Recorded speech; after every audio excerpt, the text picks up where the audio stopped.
여러분, 오늘 우리가 다룰 주제는 미국 역사에서 가장 충격적인 장면 중 하나라고 해도 과언이 아닙니다. 2025년 봄, 워싱턴 D.C. 미 의회 청문회장에서 미국의 상징과도 같은 기업, 바로 포워드의 CEO가 공개적으로 이런 말을 했습니다. 한국 배터리가 없다면 우리는 단 한 대의 전기차도 생산할 수 없다. 이 한 문장이 날린 파장은 상상 이상이었습니다. 맞습니다. 그 순간 의회 안은 숨소리조차 들리지 않을 정도로 정적이 흘렀습니다. 왜냐하면 이것은 단순한 기술 협력의 문제가 아니었거든요. 사실상 미국 산업회관의 상징이었던 디트로이트, 그리고 그곳을 대표하는 포워드가 한국 앞에 무릎 꿇었다는 의미였기 때문입니다. 여기서 중요한 건 고백이 아니라 항복입니다. 단순히 기술 부족을 인정한 것이 아니라 이제는 한국 없이는 미국이 움직일 수 없다는 일종의 정치적 항복 선언이었죠. 저는 이 발언을 들으면서 마치 전후 냉전 시절 미국이 소련에게 패배를 인정하는 듯한 상징성을 느꼈습니다. 일각에서는 CEO가 현실을 말했을 뿐이라고 축소하려 하지만 결코 그렇지 않습니다. 포워드는 단순한 민간 기업이 아니라 미국 자동차 산업의 상징이고 나아가 미국식 자본주의의 자존심입니다. 그런 포워드가 의회에서, 그것도 트럼프 대통령이 집권 중인 상황에서 이런 발언을 했다는 건 미국이 스스로 자존심을 버린 것과 다름없습니다. 게다가 이 장면은 단순한 기업인의 발언이 아니라 정치적 메시지로 해석되어야 합니다. 지금 이재명 대통령이 이끄는 한국 정부는 글로벌 공급망의 심장을 쥐고 있습니다. 리튬 확보, 배터리 소재 정제, 그리고 세계 최고 수준의 기술력까지. 한국은 이미 세계 전기차 산업의 산소 공급자가 된 셈입니다. 그렇죠. 반면 시진핑 정부의 중국은 여전히 LFP 배터리에 머물러 있습니다. 값싼 대량 생산에 의존할 뿐 고에너지 밀도 배터리 기술에서는 한국을 따라오지 못합니다. 일본은 더 심각하죠.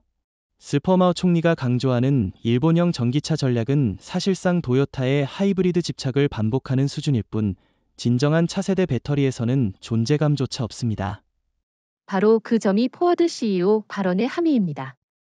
미국은 중국처럼 값싼 배터리를 쓰면 글로벌 시장에서 품질 경쟁력을 잃습니다.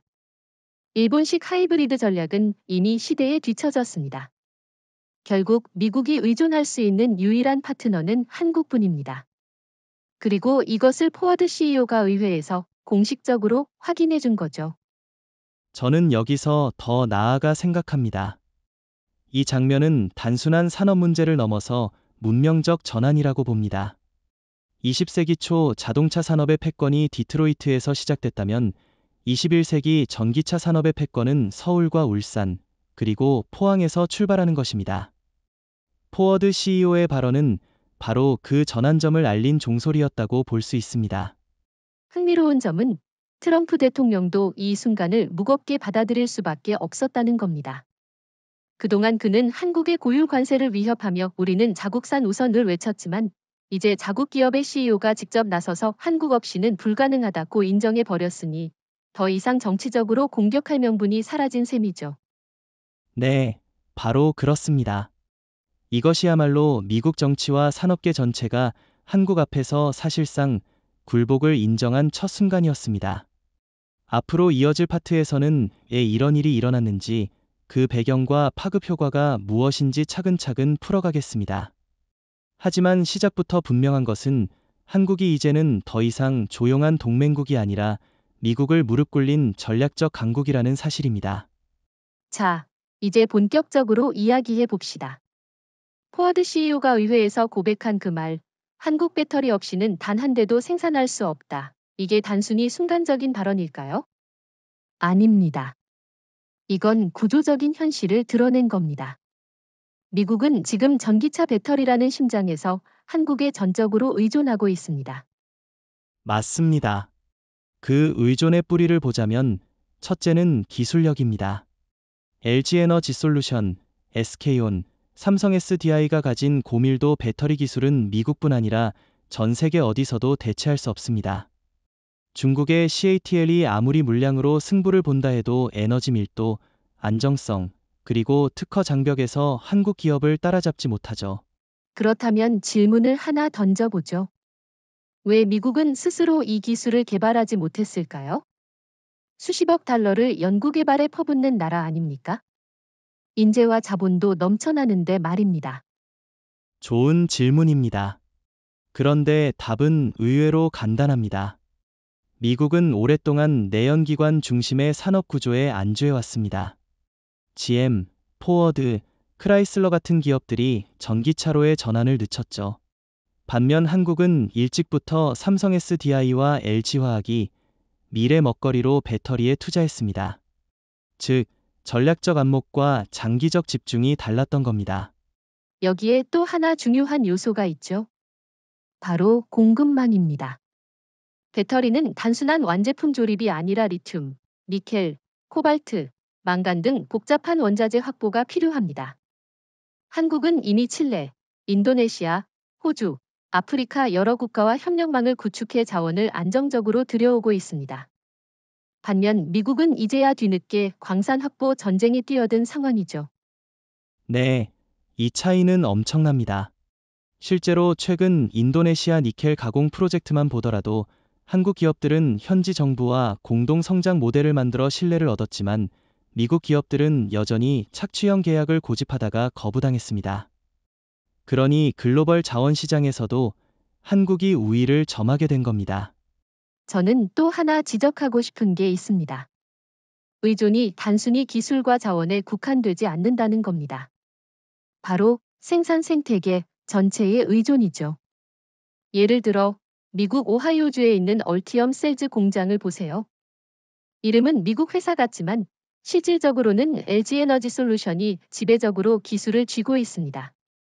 공장 직원 교육, 품질 관리, 생산 라인 설계까지 한국식 시스템이 들어가 있거든요. 그렇습니다. 저는 이 점에서 의존이라는 단어가 오히려 약하다고 생각합니다. 이건 거의 종속에 가깝습니다. 미국이 한국의 배터리 기술과 공급망을 잃는 순간 자국 내 전기차 산업은 사실상 멈춰 서게 되니까요. 잠깐만요. 종속이라는 표현은 다소 과하지 않습니까? 아무리 그래도 미국이 세계 최대 경제 대국이고 기술력을 가진 나라라는 사실은 변하지 않잖아요. 그렇지만 냉정하게 봐야 합니다. 경제 대국이라 해도 특정 핵심 분야에서 자립하지 못하면 무너질 수밖에 없습니다. 20세기 초반 영국도 세계 패권을 쥐고 있었지만 석유 공급을 미국과 중동에 의존하다 보니 제국은 점점 약해졌죠. 지금의 미국도 마찬가지입니다. 배터리 없이는 전기차 산업 전체가 마비되는데 이 부분에서 한국의 영향력은 결정적입니다. 좋습니다. 그렇다면 이렇게 질문을 던져볼까요? 만약 내일 한국이 돌연히 우리는 미국의 배터리를 공급하지 않겠다라고 선언한다면 어떤 일이 벌어질까요? 그 경우 포워드와 GM은 즉시 생산 라인을 멈출 겁니다. 수만 명의 미국 노동자가 하루아침에 일자리를 잃겠죠. 주식시장은 패닉에 빠지고 트럼프 대통령의 지지율도 직격탄을 맞을 겁니다. 이는 단순히 산업위기가 아니라 정치위기로 이어집니다. 그렇군요. 이재명 대통령의 입장에서 본다면 한국은 이제 협상의 패를 완전히 쥐게 된 셈입니다. 과거엔 미국이 안보 우산을 내세워 한국을 통제하려 했지만 지금은 한국이 산업의 생명줄을 쥐고 있으니까요. 바로 그겁니다. 더 나아가 이건 단순히 미국만의 문제가 아닙니다. 일본의 스포마오 총리도 속으로는 긴장하고 있을 겁니다. 도요타가 아무리 세계 판매 1위를 자랑해도 차세대 배터리에서 한국이 장악력을 행사하면 일본도 무릎 꿇을 수밖에 없습니다. 중국 역시 시진핑 정부가 내세우는 세계 최대 배터리 생산국 타이틀이 무색해질 정도로 기술 격차가 벌어지고 있죠. 결국 정리하면 미국이 한국에 의존하는 이유는 세 가지입니다. 첫째, 따라올 수 없는 기술력. 둘째, 장악된 원자재 공급망. 셋째, 완전히 자리 잡은 생산 생태계. 이 세 가지가 겹치면서 미국은 사실상 한국을 떠날 수 없는 구조가 된 거죠. 네. 그리고 포워드 CEO의 고백은 이 모든 현실을 공식적으로 인정한 순간이었습니다. 미국 산업계가 공개적으로 한국 앞에 굴복한 장면이었고, 동시에 전 세계에 한국이 차지한 절대적 위치를 알린 역사적 순간이었습니다. 자, 이번에는 더 큰 그림을 이야기해 봅시다. 20세기 초반부터 1980년대까지 자동차 산업의 중심은 단연 미국 디트로이트였습니다. 모터시티라는 별명까지 붙으며 미국 경제의 심장으로 불렸죠. 그런데 지금은 상황이 완전히 달라졌습니다. 산업의 심장이 서울로 옮겨가고 있다는 말이 나올 정도니까요. 맞습니다. 디트로이트의 몰락과 서울의 부상을 단순한 산업 교체로만 볼 수는 없습니다. 이는 권력의 이동, 문명의 중심 이동에 가깝습니다. 디트로이트가 한때 포드와 GM, 크라이슬러라는 빅3로 세계를 지배했다면 지금은 LG에너지솔루션, SK온, 삼성 SDI 같은 한국 기업들이 글로벌 공급망을 주도하고 있죠. 그런데 어떤 분들은 여전히 이렇게 묻습니다. 디트로이트가 무너졌다고 해서 정말 서울이 새로운 중심지라고 할 수 있나? 라고요. 저는 이 질문이 중요하다고 생각합니다. 단순히 공장이 많다고 해서 중심이 되는 건 아니니까요. 좋은 지적입니다. 그러나 한국의 상황은 단순히 공장 숫자가 아니라 질에서의 우위를 보여주고 있습니다. 예를 들어 서울에서 연구개발된 차세대 전고체 배터리 기술은 이미 도쿄와 베이징을 압도하고 있습니다. 일본은 여전히 상용화 단계에 들어서지 못했고, 중국은 전고체 기술의 기초 특허조차 한국을 따라잡지 못했죠. 또 하나 흥미로운 점은 디트로이트가 지배하던 시절에는 오직 내연기관 엔진이라는 단일 패러다임이 존재했다는 겁니다. 그런데 지금은 시대가 달라졌습니다. 배터리, 전력망, 소프트웨어, 심지어 인공지능까지 결합된 복합적 패러다임이죠. 그 안에서 한국은 단순한 자동차 부품국이 아니라 기술 융합의 허브가 된 겁니다. 바로 그 지점이 중요합니다. 디트로이트는 철강과 엔진의 도시였지만 서울은 데이터와 배터리의 도시로 자리매김하고 있습니다. 실제로 삼성과 LG는 배터리뿐 아니라 차량용 반도체, OLED 디스플레이, 통신 모듈까지 제공하고 있으니 현대의 전기차는 사실상 한국 기술의 집합체라고 해도 과언이 아니죠. 여기서 질문 하나. 그렇다면 왜 일본은 디트로이트를 대체하지 못했을까요? 80년대의 도요타와 혼다가 미국 시장을 휩쓸었을 때만 해도 많은 사람이 자동차 중심은 일본으로 이동한다라고 예상했잖아요. 그 차이는 미래를 내다보는 눈에 있습니다. 일본은 하이브리드에 너무 오래 집착했습니다. 도요타가 하이브리드로 성공을 거두면서 오히려 순수 전기차로의 전환을 늦춘 거죠. 그 사이 한국은 과감히 배터리에 올인했고 지금 그 결과가 나타난 겁니다. 중국은 또 어떻습니까? 시진핑 정부는 전기차 보급률을 높이고 세계 최대 배터리 생산국을 자랑합니다. 그런데 왜 여전히 한국이 중심으로 떠오르는 걸까요? 중국의 문제는 품질과 신뢰입니다. CATL이 세계 최대 생산량을 기록했지만 여전히 화재나 안정성 문제로 국제 시장에서 신뢰를 얻지 못합니다. 게다가 정치적으로도 중국은 신뢰할 수 없는 공급처로 여겨지죠. 반면 한국은 민주주의 국가로서 안정적이고 기술력에서도 프리미엄을 인정받으니 글로벌 기업들이 한국을 택하는 겁니다. 결국 디트로이트가 한때 세계의 심장이었다면 지금은 서울이 새로운 심장으로 뛰고 있다는 결론이군요. 그런데 저는 한 가지 더 생각이 듭니다. 서울의 부상은 단순히 경제적 중심에 그치지 않고 정치적 영향력까지 동반하고 있다는 점입니다. 정확히 보셨습니다. 트럼프 대통령이 아무리 미국 우선을 외쳐도 포워드 CEO가 한국 없이는 안 된다고 말하는 순간 정치의 무게중심도 서울 쪽으로 이동하는 겁니다. 이제 한국은 단순한 동맹국이 아니라 미국을 움직이는 동력원이 된 셈입니다. 저는 이 장면이 마치 20세기 초 영국에서 미국으로 패권이 넘어가던 순간과 닮았다고 봅니다. 산업과 기술의 주도권이 옮겨가면 결국 정치와 군사적 영향력도 따라가게 되어 있습니다. 맞습니다. 그리고 그 이동이 지금 우리 눈앞에서 디트로이트에서 서울로 일어나고 있는 겁니다. 한국이 더 이상 변방의 조연이 아니라 세계 산업 패권을 좌우하는 주연으로 자리 잡은 순간이죠. 이제 본격적으로 한국이 왜 전기차 시대의 설계자라고 불리는지를 짚어봅시다. 단순히 배터리를 잘 만든다고 해서 이런 별칭을 얻은 게 아닙니다. 한국은 전기차 산업 전체 구조를 사실상 설계하고 표준을 주도하는 위치에 올라섰습니다. 맞습니다. 우리가 흔히 전기차라고 하면 배터리만 떠올리지만 실제로는 배터리 소재, 충전 인프라, 에너지 관리 시스템, 심지어 국제표준 규격까지 모두 맞물려야 돌아가는 복합 산업입니다. 그런데 이 모든 축에서 한국 기업들이 선두에 서 있다는 게 핵심입니다. 구체적으로 보죠. 우선 LG에너지솔루션은 글로벌 완성차 업체 25곳 이상과 계약을 맺고 있습니다. GM, 포워드, 테슬라, 현대차, 폭스바겐까지 포함되니 사실상 세계 주요 자동차 기업의 절반 이상이 한국 배터리에 의존하는 셈입니다. 이 정도면 단순 공급자가 아니라 설계자라는 표현이 어울리지 않습니까?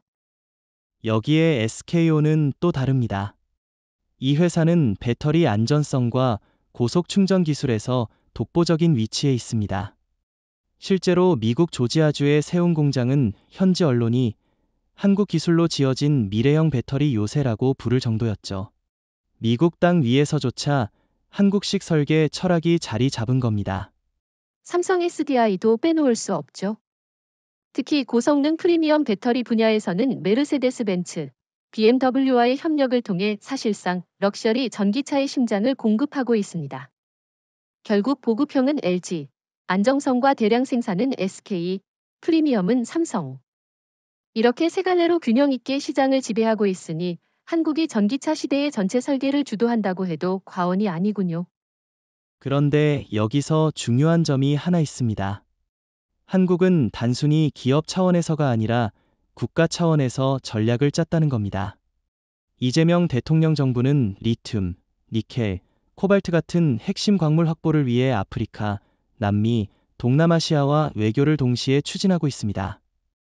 외교와 산업 정책이 연결돼 있다는 것이 일본이나 중국과의 가장 큰 차이점입니다.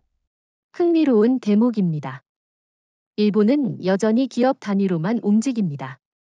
도요타, 파나소닉이 협력한다 해도 정부 차원의 전략적 후원은 미약합니다. 반면 중국은 정반대죠. 국가가 모든 걸 통제하려다 보니 민간 기업의 자율성과 창의력이 억눌려 있습니다. 한국은 이 두 가지를 절묘하게 결합해 민간의 혁신 정부의 외교력을 동시에 활용하고 있군요. 네, 그래서 한국이 설계자라는 겁니다. 기술만이 아니라 산업 생태계, 외교적 뒷받침, 표준 제정까지 아우르고 있죠. 예를 들어 국제 충전 규격 논의에서도 한국이 제안한 초고속 충전 시스템이 유럽연합과 미국에서 동시에 채택됐습니다. 이는 글로벌 충전 인프라의 표준이 사실상 한국식 모델이라는 뜻입니다. 그럼 제가 질문 하나 드리겠습니다. 그렇다면 왜 세계가 일본이나 중국이 아니라 한국 모델을 따르고 있는 걸까요? 단순히 기술력만으로 설명할 수 있을까요? 아니죠. 저는 신뢰라고 봅니다. 일본은 후쿠시마 원전 사고 이후 에너지 분야에서 국제적 신뢰를 크게 잃었습니다. 중국은 정치적 리스크가 너무 커요. 시진핑 체제의 불확실성이 늘 기업들에게 부담으로 작용하죠. 반면 한국은 안정된 민주주의, 신뢰할 수 있는 법치, 그리고 빠른 혁신을 동시에 보여주니 글로벌 기업들이 안심하고 협력하는 겁니다. 즉, 한국은 단순한 공급자가 아니라 플랫폼 설계자라는 말씀이군요. 기술, 외교, 표준, 신뢰까지. 전기차 시대라는 거대한 건물을 세우는데 한국이 설계도를 그리고 있다는 표현이 딱 맞겠네요. 정확합니다. 디트로이트가 한 세기 전 내연기관 시대의 설계자였다면 지금은 서울과 울산이 전기차 시대의 설계자입니다. 그리고 그 차이는 곧 권력의 차이로 이어집니다. 왜냐하면 설계자가 바뀌면 시장을 지배하는 규칙도 바뀌기 때문입니다. 저는 이 부분에서 한 가지 더 강조하고 싶습니다. 한국은 단순히 현재를 설계하는 게 아니라 미래까지 설계하고 있다는 점입니다. 전고체 배터리, 수소연 계형 전력망, AI 기반 차량 제어 시스템. 이 모든 게 한국 연구소에서 이미 진행되고 있습니다. 따라서 세계는 단순히 한국의 제품을 쓰는 게 아니라 한국이 그려놓은 미래 시나리오를 따라가고 있는 셈입니다. 네, 그래서 포워드 CEO가 한 말은 사실 현재형 고백일 뿐 아니라 미래형 항복이기도 합니다. 지금도 한국 없이는 안 되지만 앞으로도 한국 없이는 더더욱 불가능하다는 사실을 미 의회에 공식적으로 새겨 넣은 것이죠. 이번에는 미국이 왜 끝내 자립할 수 없는지를 짚어봅시다. 트럼프 대통령이 집권 후 내세운 대표적인 경제 무기 중 하나가 바로 IRA, 즉 인플레이션 감축법이었습니다. 미국 내에서 배터리와 전기차를 직접 생산하도록 유도해 한국과 중국의 의존을 줄이겠다는 계산이었죠. 그런데 결과는 어떻습니까? 수십억 달러를 퍼부었는데도 미국은 여전히 한국 기업에 무릎을 꿇고 있습니다. 그 이유를 저는 세 가지로 나누어 설명하고 싶습니다. 첫째, 기술 격차. 둘째, 생산 경험의 부족. 셋째, 글로벌 공급망 네트워크의 부재. 이 세 가지가 겹치니 IRA는 애초에 성공할 수 없었던 겁니다. 예를 들어, 미국은 2025년까지 자국 내 배터리 자급률을 40%까지 끌어올리겠다고 했습니다. 하지만 실제 수치는 15%도 채 안 됩니다. 그럼 이렇게 물어봅시다.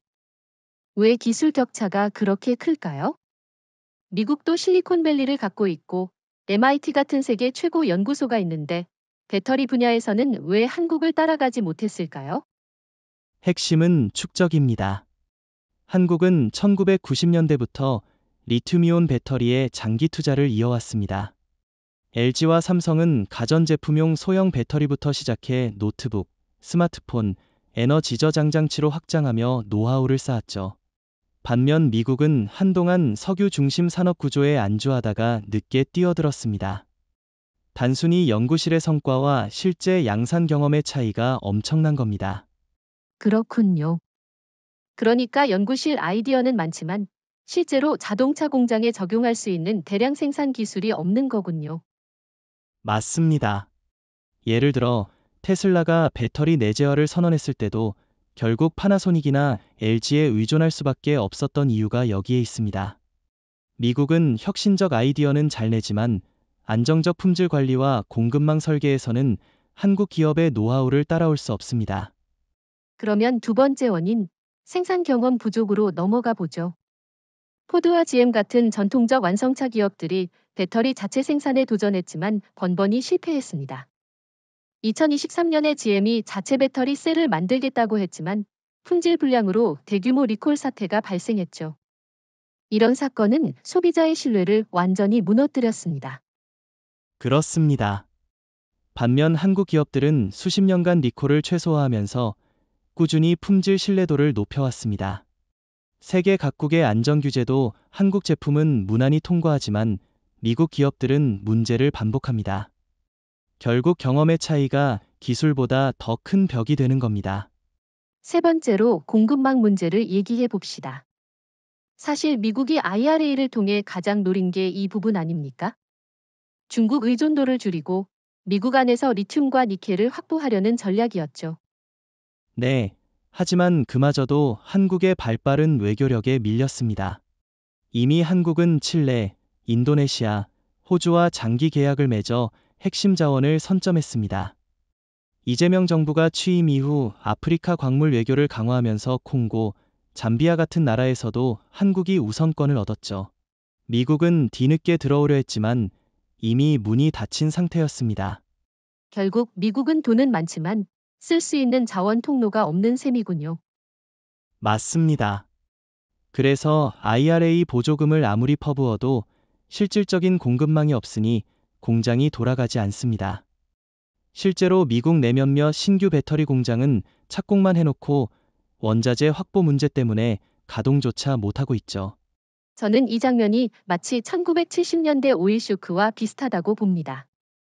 당시 서구 국가들이 석유를 중동에 의존하다가 크게 흔들렸던 것처럼 지금은 미국이 한국의 배터리에 의존하면서 구조적 약점을 드러내는 겁니다. 좋은 비유입니다. 다만 차이가 있다면 중동은 정치적으로 불안정했지만 한국은 안정적이고 신뢰할 수 있는 파트너라는 점입니다. 그렇기 때문에 미국은 더더욱 한국에 의존할 수밖에 없는 겁니다. 이건 일시적인 문제가 아니라 구조적 종속입니다. 그렇다면 질문 하나. 앞으로 미국이 이 상황을 뒤집을 수 있는 가능성은 전혀 없다고 보십니까? 혹시 차세대 배터리 기술, 예컨대 전고체 배터리에서 반전이 일어날 수도 있지 않을까요? 솔직히 말씀드리면 어렵다고 봅니다. 전고체 배터리 분야에서도 이미 한국이 특허와 연구개발에서 앞서가고 있습니다. 삼성 SDI가 개발한 전고체 셀은 에너지 밀도와 안전성에서 세계 최고 수준이라는 평가를 받고 있고, 현대차는 실제 차량 적용 테스트까지 진행 중입니다. 미국은 이제야 연구 단계에 머물고 있으니 격차가 줄어들기는커녕 더 벌어질 가능성이 큽니다. 정리하자면 미국은 기술도, 경험도, 공급망도 모두 부족합니다. IRA로 이 격차를 메우려 했지만 실패했고, 오히려 한국의 독점적 지위를 더 강화시켜준 셈이군요. 네, 그래서 미국은 앞으로도 자립은 불가능합니다. 포워드 CEO의 고백은 단순히 현재 상황을 인정한 게 아니라 미래에도 한국 없이는 미국 산업이 설 수 없음을 보여준 상징적인 선언이었습니다. 이제 본격적으로 포드의 위기 상황을 들여다봅시다. 포워드 CEO가 의회에서 한국 배터리 없이는 단 한 대도 생산할 수 없다고 말한 건 단순한 경고가 아닙니다. 실제로 배터리 공급이 끊긴다면 포드는 즉시 생산 라인을 멈출 수밖에 없는 구조적 약점을 안고 있습니다. 맞습니다. 특히 포드는 전기차 전환을 서둘렀지만 정작 배터리 자체 역량을 확보하지 못했습니다. 현재 포드가 내놓은 전기차 모델, 예컨대 F150 라이트닝, 머스탱 마하2 같은 차량 모두 LG에너지 솔루션과 SK온의 배터리에 의존하고 있습니다. 만약 공급이 중단된다면 단 하루도 정상 생산을 이어갈 수 없다는 것이죠. 그렇다면 이렇게 물어봅시다. 만약 내일 한국이 갑작스럽게 배터리 공급을 일시 중단하겠다라고 발표한다면 어떤 일이 벌어질까요? 상상만 해도 아찔합니다. 먼저 포드의 전기차 생산 라인은 전면 중단됩니다. 이미 사전 주문만 수십만 대가 밀려 있는 상황에서 납품이 지연되면 소비자들의 불만은 폭발하겠죠. 동시에 수만 명의 노동자가 하루아침에 일자리를 잃게 됩니다. 미국 내 자동차 산업의 심장부, 미시간주는 대혼란에 빠질 겁니다. 게다가 금융시장도 가만히 있지 않을 겁니다. 포드 주가는 폭락하고 다른 완성차 기업 주식까지 연쇄적으로 하락할 가능성이 큽니다. 결국 포드의 위기는 단순히 한 기업의 위기가 아니라 미국 경제 전반을 뒤흔드는 도미노가 될 수 있습니다. 바로 그렇습니다. 여기서 흥미로운 점은 이 모든 위기의 열쇠를 한국이 쥐고 있다는 사실입니다. 한국 배터리 기업들이 공급을 줄이겠다는 시그널만 보내도 미국 산업은 공포에 휩싸입니다. 실제로 몇 년 전 SK온과 LG에너지솔루션의 특허 분쟁으로 배터리 공급이 지연됐을 때 미국 자동차 업계는 패닉 상태에 빠졌던 사례가 있죠. 그렇군요. 사실 포드가 단순히 기술적으로 한국에 의존한다는 차원을 넘어서 정치적으로도 한국의 눈치를 볼 수밖에 없다는 게 더 중요한 포인트 같습니다. 예를 들어 트럼프 대통령이 고율 관세를 강행하겠다고 나설 때마다 포드와 GM은 속으로 한국을 잃을까 봐 전전긍긍했을 겁니다. 네, 그리고 그 불안은 단순한 추측이 아니라 현실입니다. 포드 내부 보고서에도 한국 배터리 공급망이 흔들리면 전기차 사업 자체가 존폐 위기에 몰린다 는 문구가 명확히 기록돼 있다고 합니다. 이건 경영진의 단순한 걱정이 아니라 기업 생존의 조건으로 한국을 바라보고 있다는 뜻이죠. 이쯤 되면 묻지 않을 수 없습니다. 과연 포드는 왜 이런 위험한 구조를 방치했을까요? 수십 년 동안 세계 자동차 시장을 주도한 기업이 왜 한국 배터리 없이는 생존할 수 없는 처지에 내몰린 걸까요? 그 답은 두 가지입니다. 첫째, 전환이 너무 늦었다는 점. 둘째, 스스로 기술을 확보하려는 노력 대신 값싼 외주에 의존했다는 점입니다. 디트로이트 빅3는 내연기관 패러다임에 집착하다가 전기차로의 변화를 뒤늦게 따라갔습니다. 그 사이 한국은 20년 넘게 배터리 연구개발과 양산 경험을 쌓아왔죠. 즉, 한국이 미래를 준비할 때 미국은 과거에 머물렀다는 거군요. 맞습니다. 그래서 지금 포드가 맞닥뜨린 위기는 단순히 한국 탓이 아니라 미국 산업계 스스로 만든 자업자득입니다. 한국은 미래를 보고 투자했을 뿐이고 이제 그 결실을 거두고 있을 뿐입니다.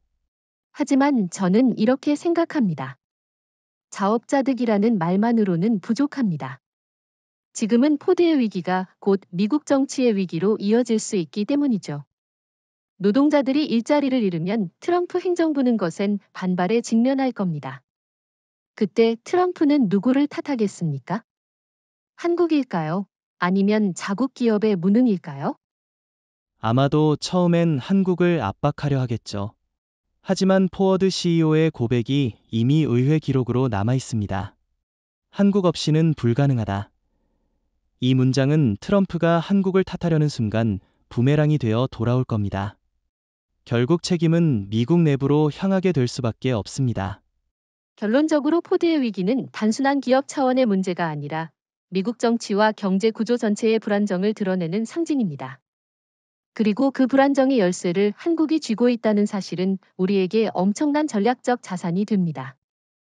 네, 이제는 미국이 한국을 협력 파트너로 대하는 게 아니라 사실상 생존의 구명줄로 붙잡고 있는 겁니다. 그래서 포드의 위기란 곧 미국의 위기이고 동시에 한국의 전략적 기회라고 할 수 있습니다. 포드 CEO의 발언이 터져나온 그날, 미국 의회는 그야말로 얼어붙었습니다. 청문회장의 의원들은 충격에 휩싸였고, 언론은 전례 없는 굴욕이라고 보도했죠. 하지만 중요한 건 단순히 굴욕을 당했다는 사실이 아니라 그 이후 의회가 빠져들게 된 정치적 수렁입니다. 맞습니다. 의원들은 표면적으로는 미국산 우선주의를 외치지만 속으로는 잘합니다. 한국 배터리를 잃는 순간 자기 지역구의 공장이 멈춰서고 수천 명의 유권자가 일자리를 잃는다는 것을요. 결국 애국심과 생존 사이에서 딜레머에 빠진 겁니다. 저는 그 장면이 참 아이러니했다고 생각합니다. 몇 년 전까지만 해도 미국 의원들이 한국에 관세를 부과해야 한다고 목청을 높였는데 지금은 똑같은 사람들이 LG에너지 솔루션 오하이오 공장 준공식에 와서 박수치고 있지 않습니까? 네, 심지어 트럼프 대통령의 핵심 지지 기반인 공화당 의원들조차 한국 기업 덕분에 내 지역구에 일자리가 생겼다고 홍보하는 상황이죠. 그런데 이건 단순한 경제 효과 차원이 아닙니다. 의원들이 한국을 잃으면 자신의 정치 생명까지 위험해지는 구조가 됐다는 뜻입니다. 그렇다면 의회가 취할 수 있는 선택지는 뭘까요? 강경책을 유지하면서 한국을 압박할 수 있을까요? 아니면 현실을 받아들이고 한국과의 협력을 제도적으로 보장할까요? 저는 현실을 받아들일 수밖에 없다고 봅니다. 왜냐하면 강경책은 자살 행위이기 때문입니다. 이미 몇 년 전 SK온과 LG의 특허 분쟁 때 미국 조지아주 공장 가동이 지연되자 해당 지역구 의원들은 백악관에 직접 달려가 한국 기업들을 빨리 화해시키라고 요구했거든요. 그게 의회의 본심입니다. 그런데 여기에 또 하나 복잡한 변수가 있습니다. 바로 중국입니다. 시진핑 정부는 미국이 한국 배터리에 의존한다는 약점을 누구보다 잘 알고 있습니다. 그래서 로비스트를 동원해 중국 배터리를 더 싸게 들여오자라는 논리를 퍼뜨리고 있죠. 하지만 이건 현실성이 없습니다. 중국산 배터리를 대거 들여오면 에너지 안보가 무너지고 동시에 품질 문제로 소비자 불신이 폭발할 겁니다. 게다가 미중 갈등 속에서 중국산을 받아들이는 건 정치적 자살 행위에 가깝죠. 그래서 결국 의원들은 선택지가 없습니다.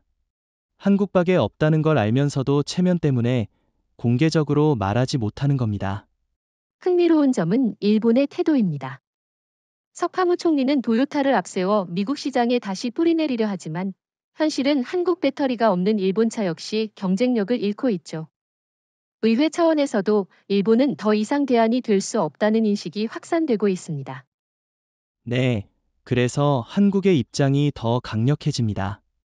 의회가 일본과 중국을 외면할 수밖에 없으니 결국 한국을 붙잡을 수밖에 없는 구조가 만들어진 거죠.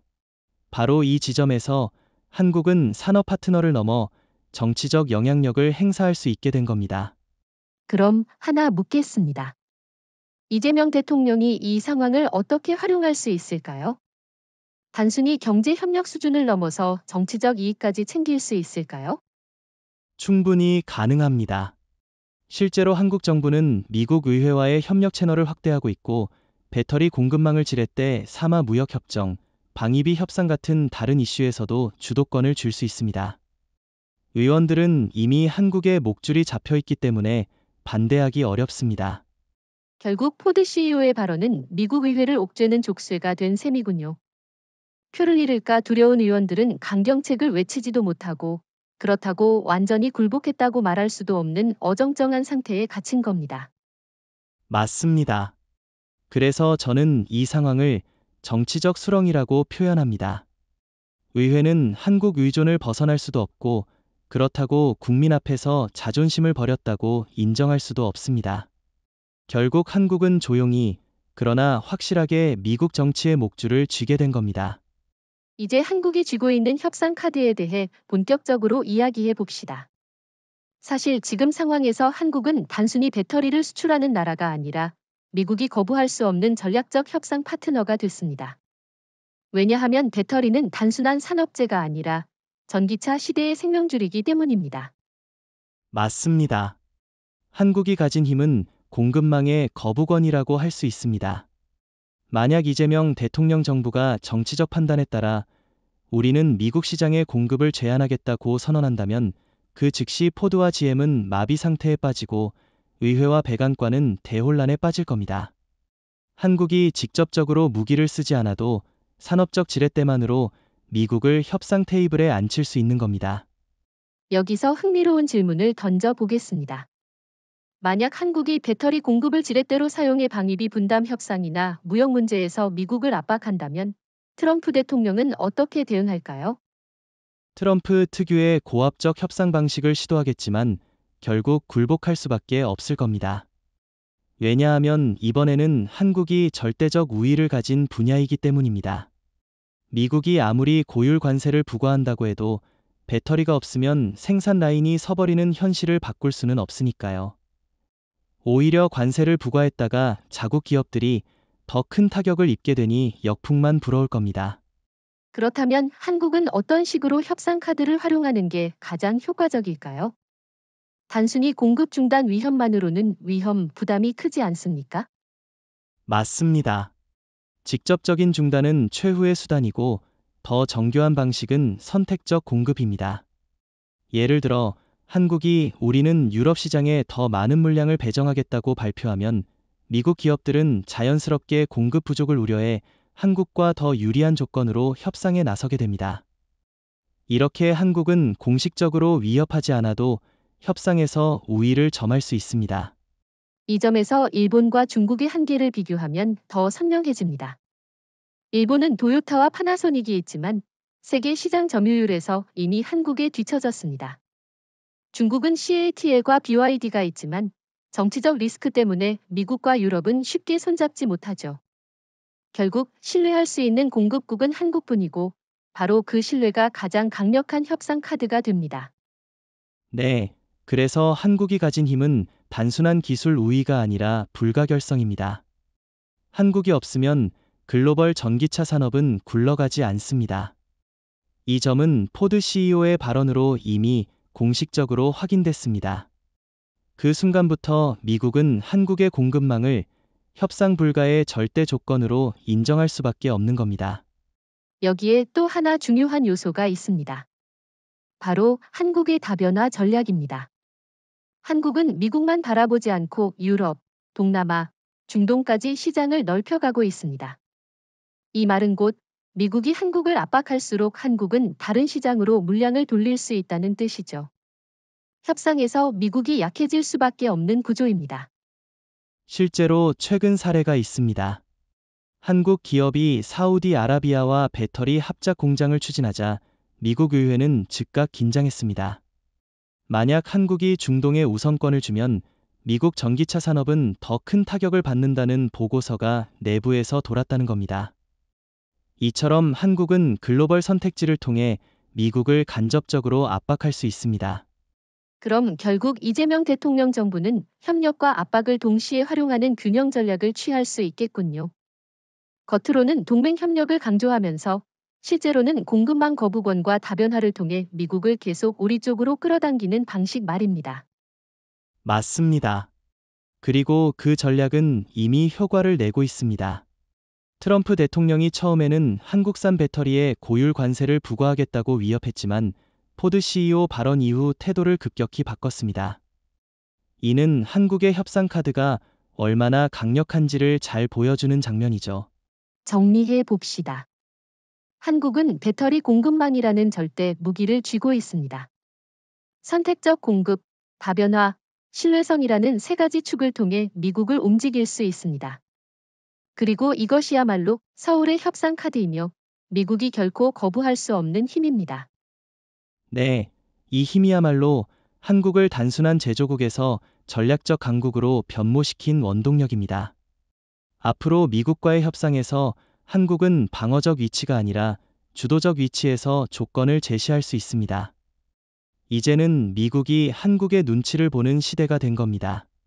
트럼프 대통령의 태도 변화를 짚어보지 않을 수 없습니다. 불과 몇 달 전만 해도 그는 한국산 배터리에 고율 관세를 매기겠다라며 거칠게 협박했습니다. 미국 우선주의를 내세우며 한국을 압박하는 듯 보였죠. 하지만 포드 CEO의 발언 이후 그의 목소리는 달라졌습니다. 협박에서 구걸로 바뀐 겁니다. 맞습니다. 트럼프의 스타일은 원래 큰 소리로 상대를 위협한 뒤 실제 협상에서는 양보를 얻어내는 방식이었죠. 그런데 이번엔 통하지 않았습니다. 미국 기업들이 직접 나서서 한국 없이는 우리 산업이 멈춘다고 고백했기 때문에 트럼프가 더 이상 고율 관세 카드를 밀어붙일 수 없었던 겁니다. 저는 이 장면이 흥미로웠습니다.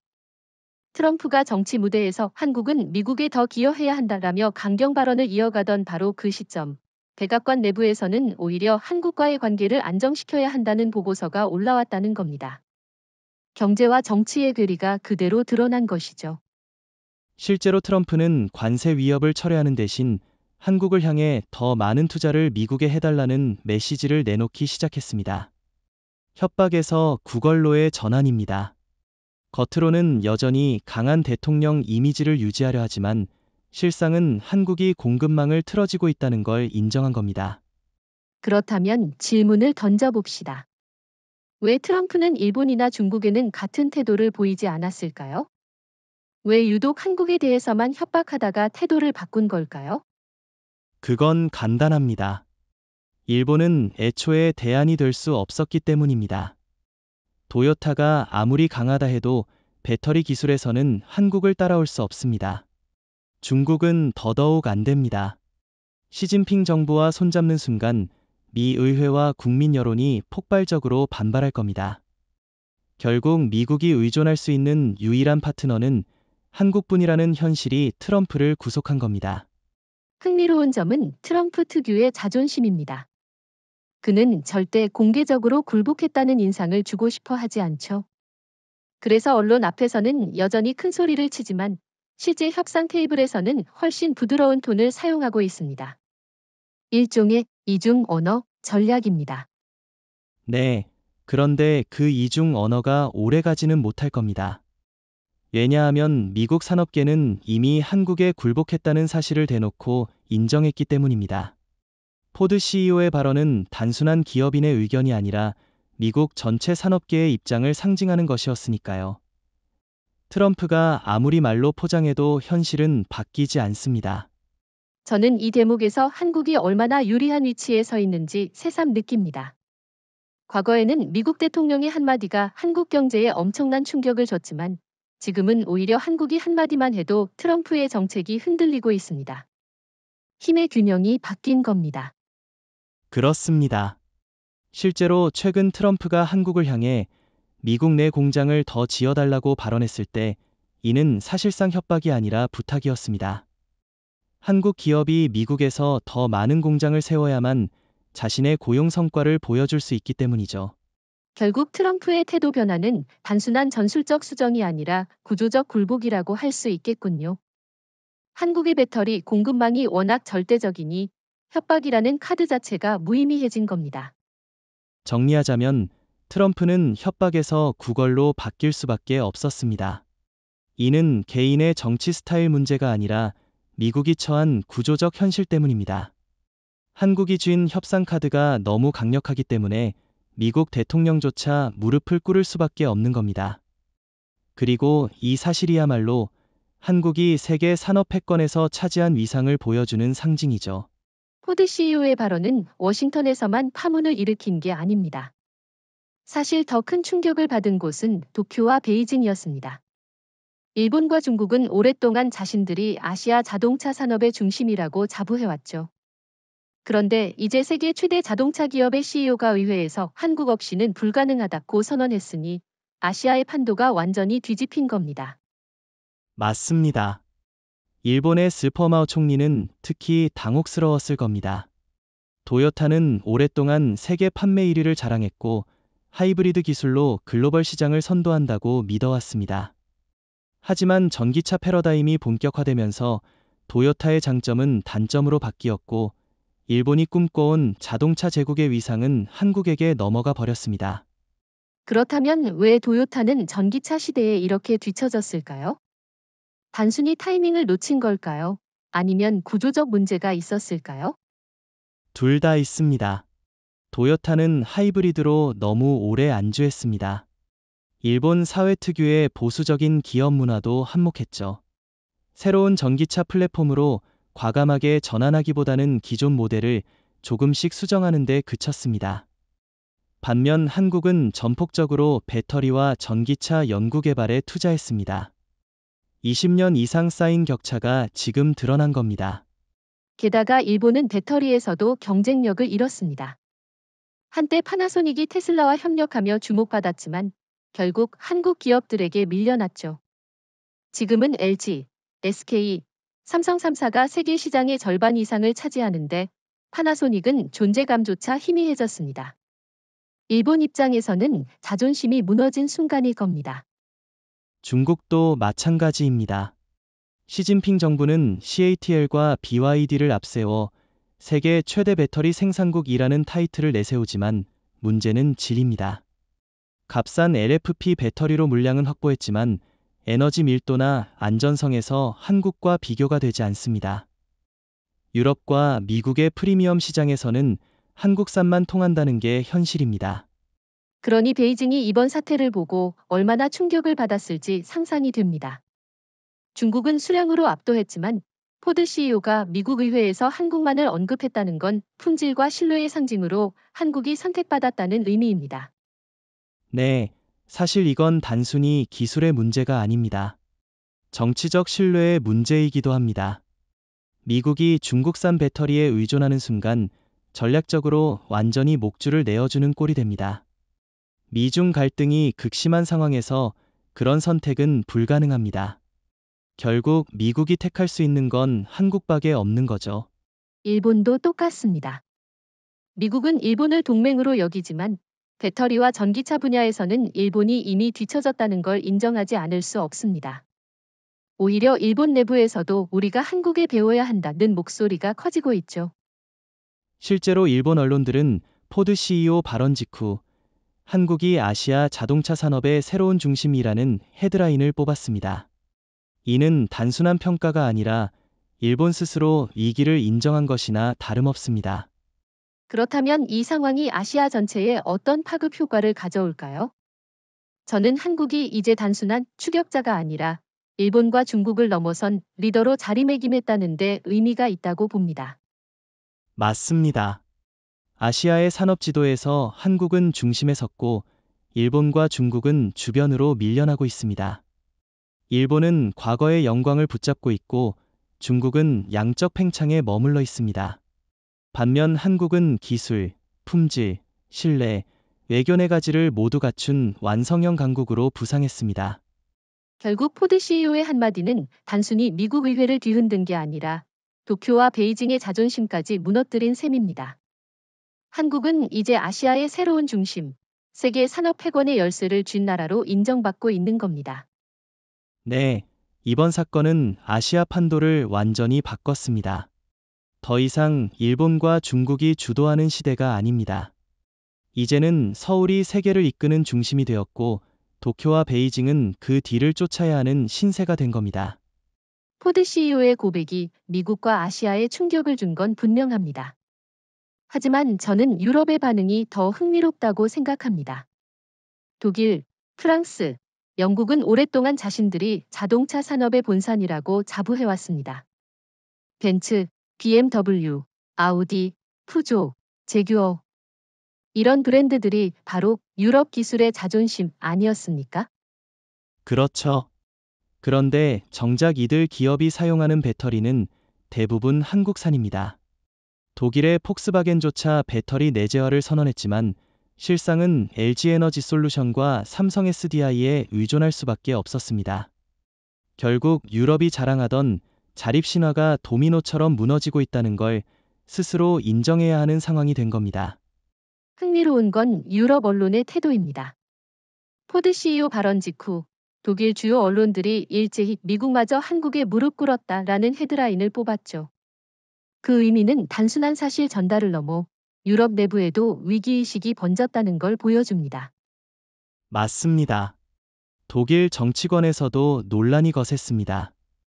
슐츠 총리 정부는 유럽 배터리 동맹을 외치며 스웨덴의 노스볼트를 키워보려 했습니다. 하지만 투자 규모와 기술력에서 한국 기업과 비교조차 되지 않습니다.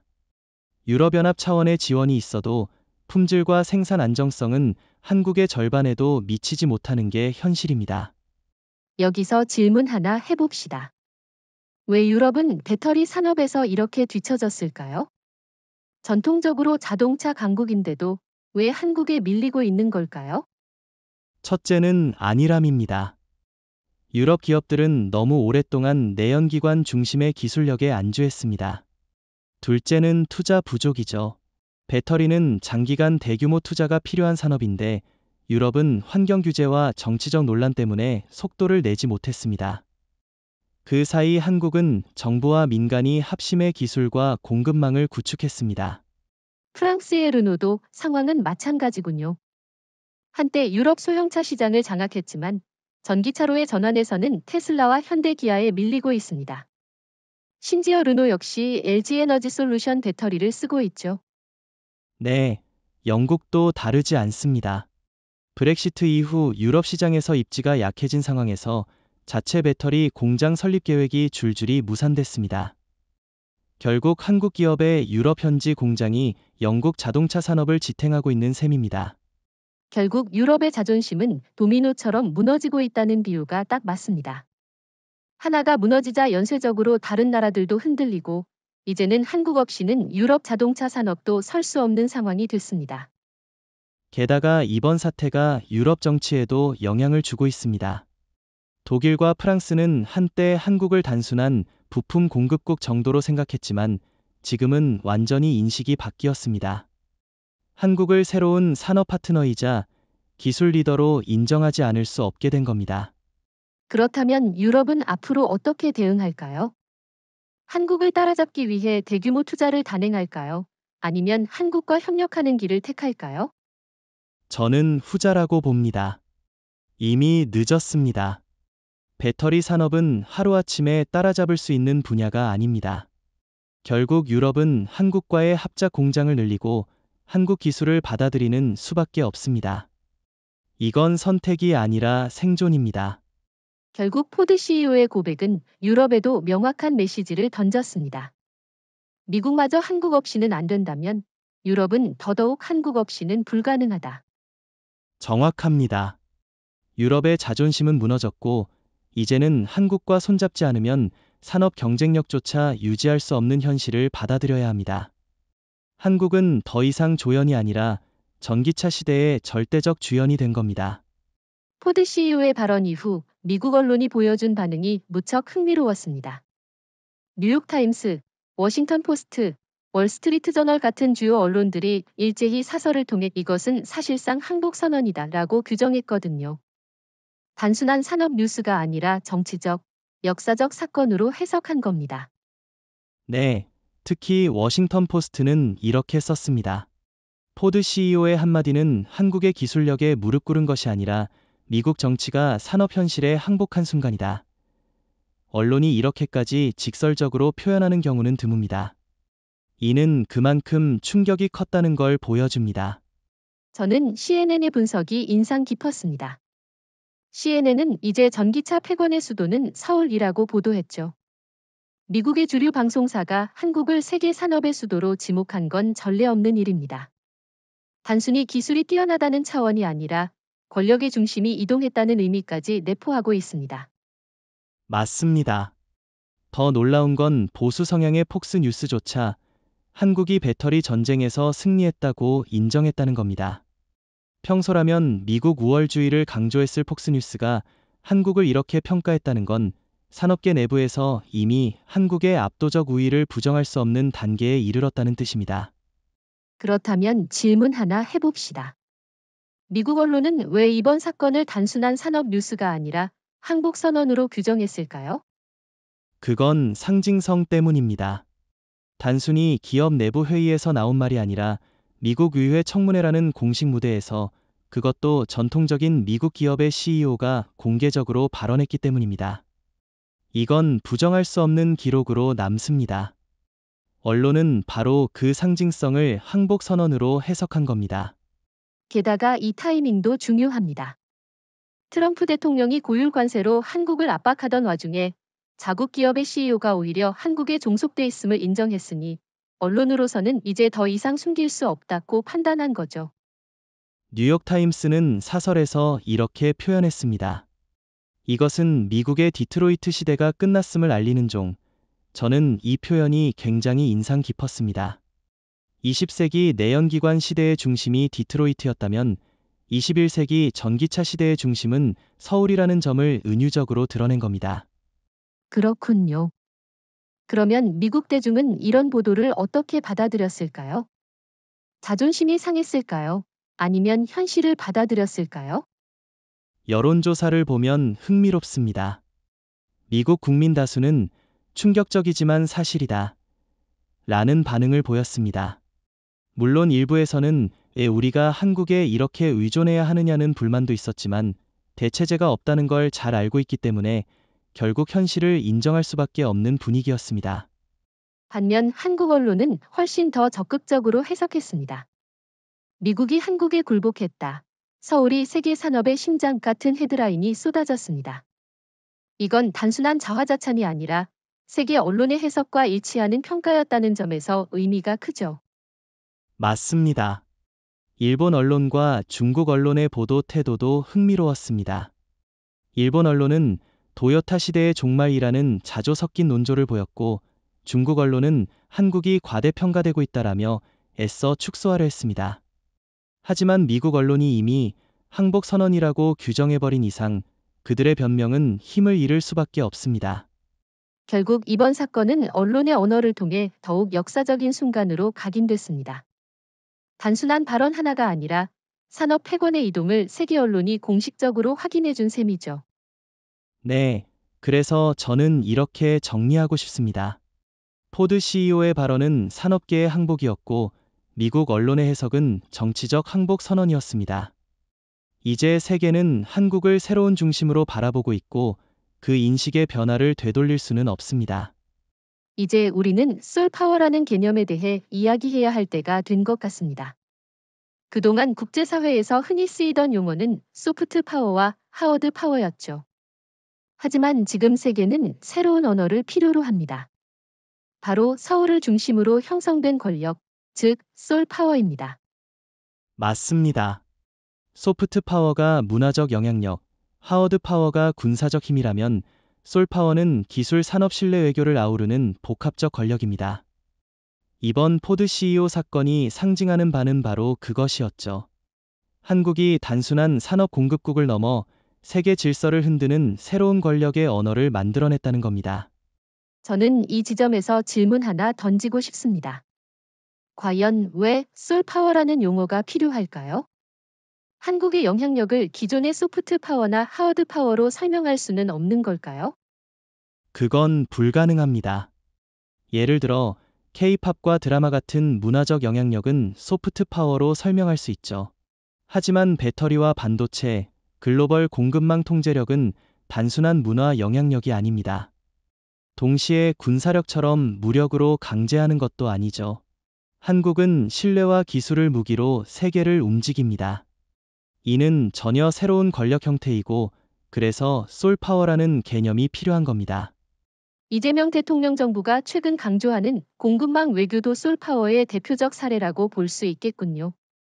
전통적인 동맹이나 군사 협력 대신 자원 확보와 기술 공유를 통해 새로운 외교 언어를 창출하고 있으니까요. 네, 실제로 아프리카, 남미, 동남아시아와의 협력에서 한국은 서로인 위하는 파트너로 자리 잡았습니다. 반면 미국은 여전히 압박과 조건부 지원을 내세우고 중국은 일방적 종속을 강요합니다.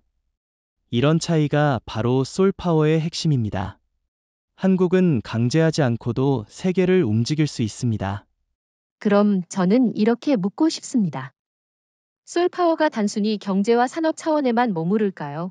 아니면 정치와 안보 영역까지 확장될 수 있을까요? 이미 확장되고 있다고 봅니다.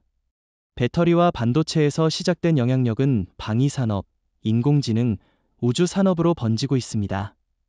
예컨대 폴란드, 루마니아, 호주가 한국 무기를 도입하는 건 단순히 성능 때문만이 아니라 한국이 제공하는 신뢰와 기술 공유 모델 때문입니다. 이것 역시 솔파워의 연장선입니다. 결국 미국이든 일본이든 중국이든 이제는 한국을 무시할 수 없는 이유가 바로 여기에 있군요. 한국이 만들어내는 새로운 표준과 협력 모델이 곧 세계의 규칙이 되어가고 있으니까요. 그렇습니다. 최근 미국 언론조차 전기차 폐건의 수도는 서울이라고 보도했을 정도입니다. 이는 단순한 산업 중심지를 넘어 국제 권력의 중심 언어가 바뀌고 있다는 의미입니다. 앞으로 국제회의장에서 솔파워라는 용어가 공식적으로 사용될 날도 머지않았다고 봅니다.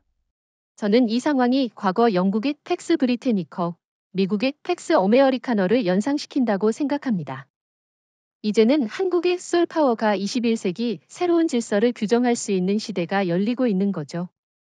네, 하지만 중요한 차이가 있습니다. 팩스 브리테니커나 팩스 어메어리카너는 군사력과 식민지 지배를 기반으로 했습니다. 그러나 솔파워는 상호 신뢰, 기술 협력, 공정한 분배를 바탕으로 합니다.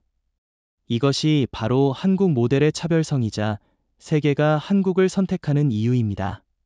정리하자면 솔파워는 단순히 한국의 산업 경쟁력을 넘어선 새로운 권력 언어입니다. 미국도, 일본도, 중국도 흉내낼 수 없는 독특한 힘, 포드 CEO의 발언은 바로 그 솔파워가 현실화됐음을 공식적으로 알린 선언이었습니다. 네, 이제 세계는 더 이상 워싱턴이나 도쿄, 베이징만 바라보지 않습니다. 서울이 새로운 권력의 언어를 만들어내고 있고 그것이 국제 질서의 중심으로 자리 잡고 있습니다. 이것이 바로 솔파워의 본질입니다. 이제 본격적으로 동맹 구도 변화 이야기를 해봅시다. 불과 몇 년 전까지만 해도 한미 관계는 전형적인 안보 제공자와 수혜자 구조였습니다. 미국이 군사적 우산을 제공하고 한국은 산업적 지원을 제공하는 형태였죠. 하지만 지금은 완전히 달라졌습니다. 더 이상 미국이 우위에 있지 않습니다. 맞습니다. 지금은 오히려 한국이 미국의 산업 생존을 보장하는 위치에 섰습니다. 배터리, 반도체, 방산 기술, 어느 것 하나 미국이 독자적으로 자립할 수 있는 게 없습니다.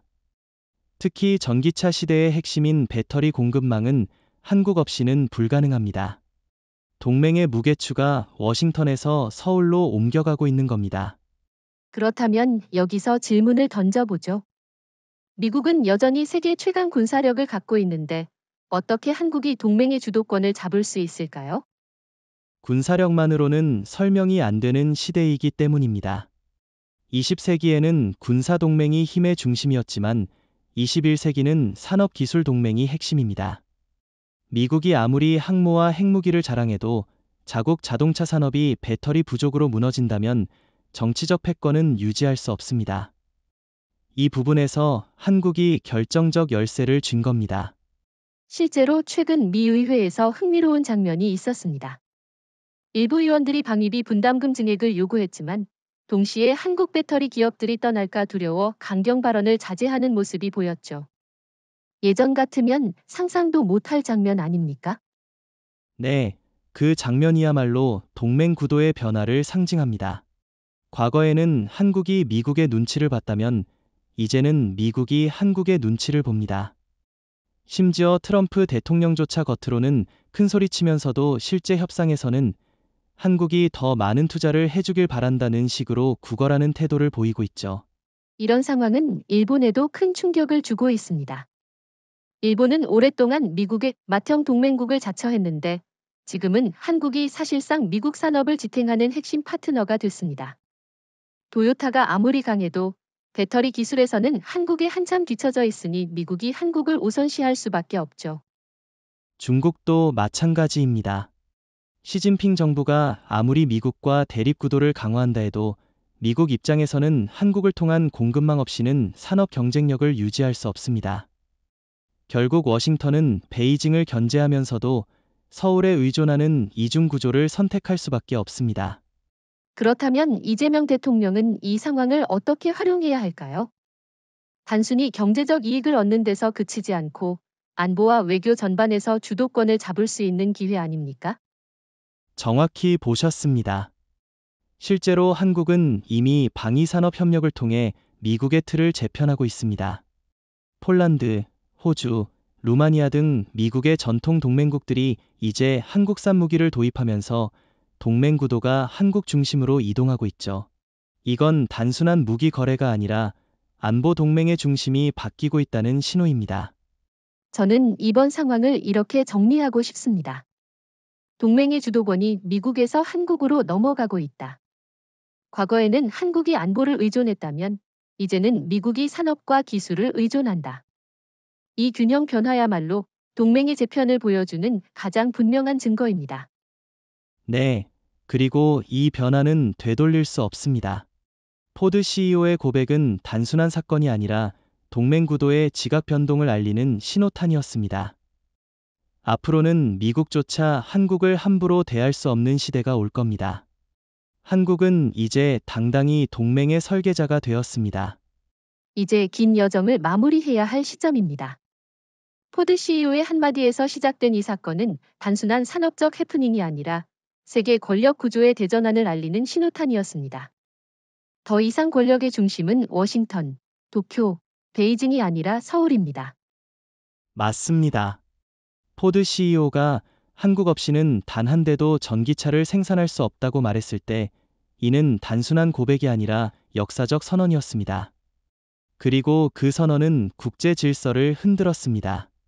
미국은 한국을 향해 굴복했고 일본은 자존심이 무너졌으며 중국은 체면을 잃었습니다. 저는 이 장면이 마치 20세기 초 영국에서 미국으로 권력의 중심이 옮겨가던 순간과 같다고 생각합니다. 영국은 여전히 제국을 자처했지만 산업과 기술의 주도권은 이미 미국으로 넘어가 있었습니다.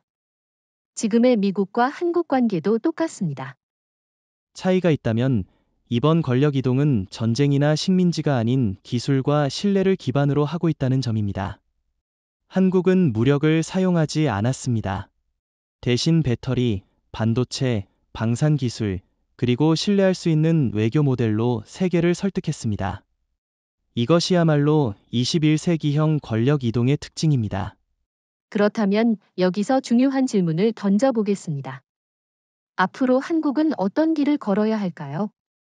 단순히 배터리 강국으로 남아야 할까요? 아니면 더 큰 전략적 설계자로 나서야 할까요? 저는 후자라고 봅니다. 한국은 이미 솔파워라는 새로운 권력 언어를 만들어냈습니다. 이제는 이를 산업과 외교 전반에 확장해야 합니다. 예를 들어 국제 에너지 규범, AI 윤리, 우주 산업 표준 같은 새로운 영역에서도 한국이 주도권을 줄 수 있습니다. 맞습니다. 이미 조짐이 보입니다. 유럽은 한국 배터리를 받아들이며 사실상 한국의 표준을 따르고 있고 미국조차 방위산업과 공급망 문제에서 한국의 조건을 인정하고 있습니다.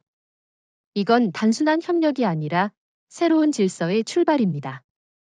게다가 한국은 문화적 영향력도 동시에 가지고 있습니다.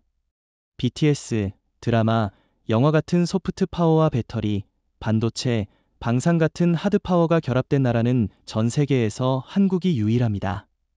이 조합은 미국도, 일본도, 중국도 따라 할 수 없습니다. 그러니 권력의 축이 서울로 이동했다는 말은 과장이 아닙니다. 실제로 세계 각국의 정치 지도자들이 한국을 방문해 협력을 요청하고 있지 않습니까? 불과 30년 전만 해도 불가능했던 일이 이제는 당연한 현실이 되었습니다. 그렇습니다. 이재명 대통령의 리더십 아래 한국은 더 이상 작은 나라가 아닙니다. 한국은 새로운 질서를 설계하는 중심 국가로 떠올랐습니다. 워싱턴도, 도쿄도, 베이징도 이제는 서울을 빼놓고는 어떤 전략도 세울 수 없습니다. 결론적으로 말해 봅시다. 포드 CEO의 발언은 단순한 고백이 아니라 미국 산업이 한국에 굴복했음을 인정한 선언이었습니다. 그리고 그 순간 세계 권력의 축은 조용히 그러나 분명하게 서울로 이동했습니다.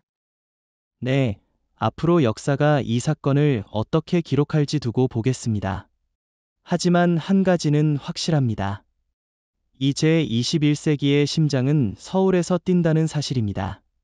세계가 그 심장 박동에 맞춰 움직이는 시대가 온 겁니다. 이것이 바로 새로운 현실이고 한국이 만들어낸 미래입니다.